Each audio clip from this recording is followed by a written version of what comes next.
الحمدللہ رب العالمین الصلاة والسلام علی سید الانبیاء والمرسلین وعلی آلہ واصحابہ اجمعین۔ قال اللہ تبارک و تعالی فی الکلام الحکیم والفرقان المجید۔ فاعوذ باللہ السمیع العلیم من الشیطان الرجیم۔ بسم اللہ الرحمن الرحیم۔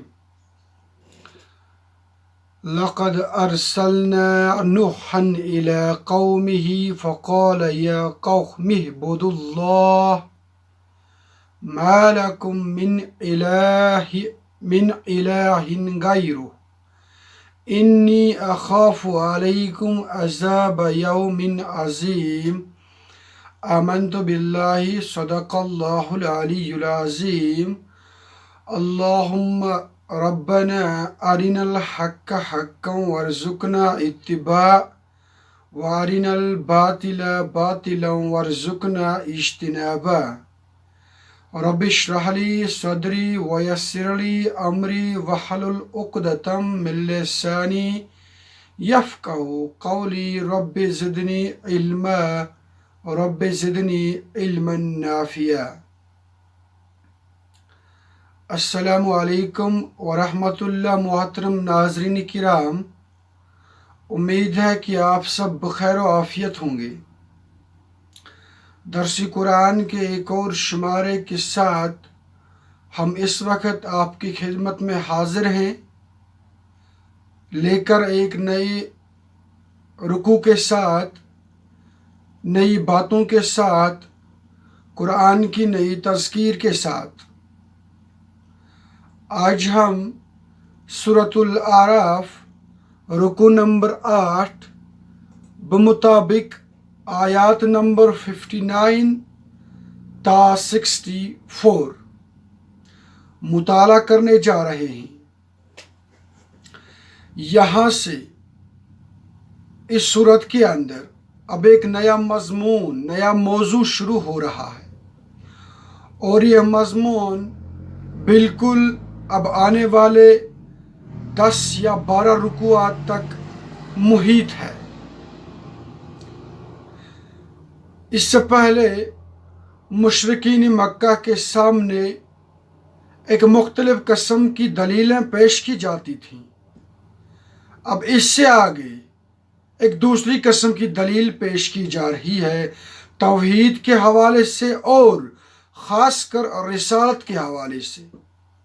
چنانچہ سورۃ الاعراف کا جو عمود ہے، جو سمم بونس ہے، وہ یہی ہے کہ مشرکین مکہ کو یہ باور کیا جائے کہ ہمارے جو یہ رسول تمہارے درمیان ہیں، یہ واقعی میں رسول ہیں، یہ واقعی میں اللہ کے فرستادہ ہیں، یہ واقعی میں اللہ کے بھیجے ہوئے نبی ہیں۔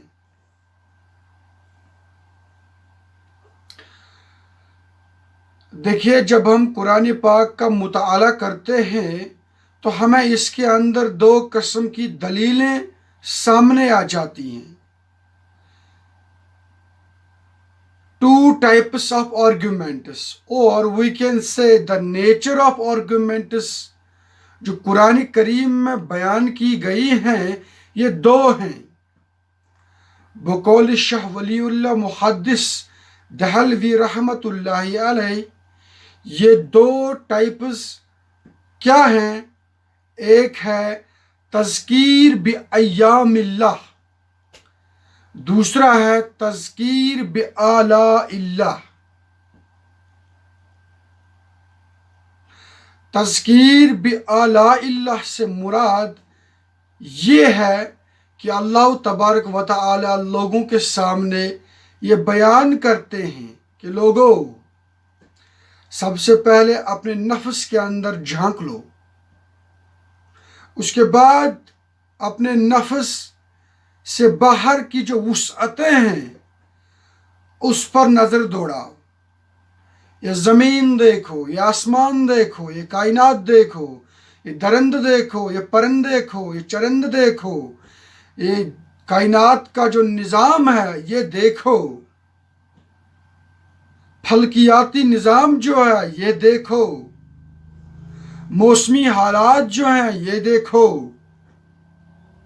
سمندر جو ہیں یہ دیکھو، جانور جو ہیں ان کی طرف ذرا دیکھو، قانونی فطرت جو ہیں ان کی طرف ذرا دیکھو۔ یہ سب چیزیں اس بات کا اندیہ دیتے ہیں کہ واقعتاً اللہ تبارک و تعالی اس دنیا کے چلانے والے ہیں۔ دیکھیں، اس سے پہلے جو رکوع تھا، رکوع نمبر 7، اس میں آپ نے دیکھ لیا مشرکین مکہ کو بتا دیا جاتا ہے کہ دیکھو، جب ایک کشتی سمندر میں ہوتی ہے، وہ کشتی کس کے اشارے پر چلتی ہے؟ وہ باد صبا اگر اس سمندر میں نہ آتا تو آپ کی کشتی ذرا سی بھی آگے نہیں چلتی۔ اس کے بعد جب آپ کو سمندروں میں اپنی منزل ڈھونڈنی ہوتی ہے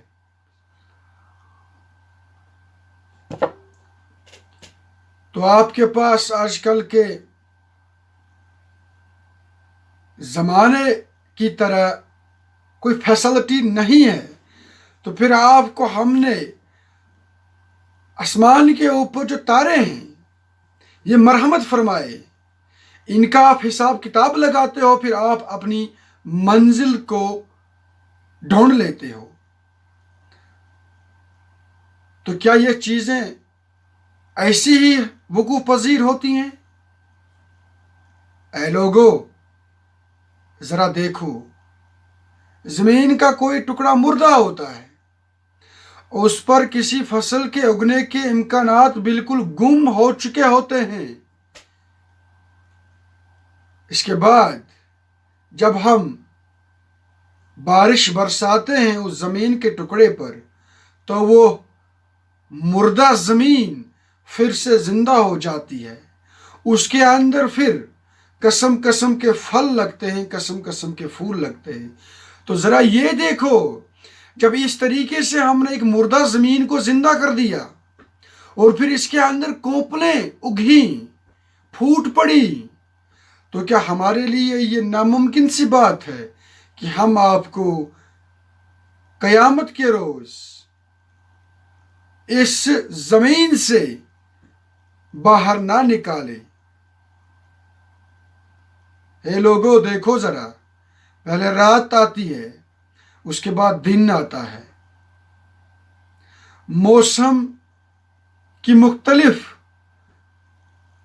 رنگینی آتی ہے، مراحل آتے ہیں۔ کیا یہ مراحل خود بخود آتے ہیں؟ کیا ان کے پیچھے کوئی حکمت پنہاں نہیں ہو سکتی؟ جب آپ کھانا کھاتے ہیں، آپ کے کھانے کا ایک لقمہ بھی آپ کے معدے کے اندر خود بخود نہیں پہنچتا۔ تو یہ جو آس پاس فزیکل فینامیناز ہیں، کیا یہ ایسے ہی وقوع پذیر ہوتے ہیں؟ اس طرح کے جتنے بھی آرگومنٹس قرآن پاک میں بیان ہوئے ہیں، ان کو ہم کہتے ہیں تذکیر بآلاء اللہ۔ تذکیر مانے نصیحت، آلاء اللہ اپنی نشانیوں سے، اپنی آیات سے، اپنے سائنس سے اللہ تبارک و تعالی ہمیں متنبہ کرتے ہیں۔ تو اس سلسلے کی کڑی کے طور پر ہر ایک انسان بذاتی خود مکلف ہے کہ وہ اللہ کی ہستی کو ڈھونڈ نکالے۔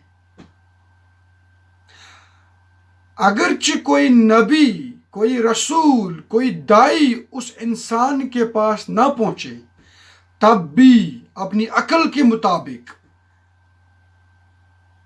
اپنی نظروں کے مطابق، اپنی قوت بصارت کے مطابق انسان ان فزیکل فینامیناز آف نیچر کو ڈھونڈ نکالے، اور ان کو ڈھونڈتے ڈھونڈتے ڈھونڈتے ڈھونڈتے انسان اللہ تبارک و تعالی کے سامنے آ جائے۔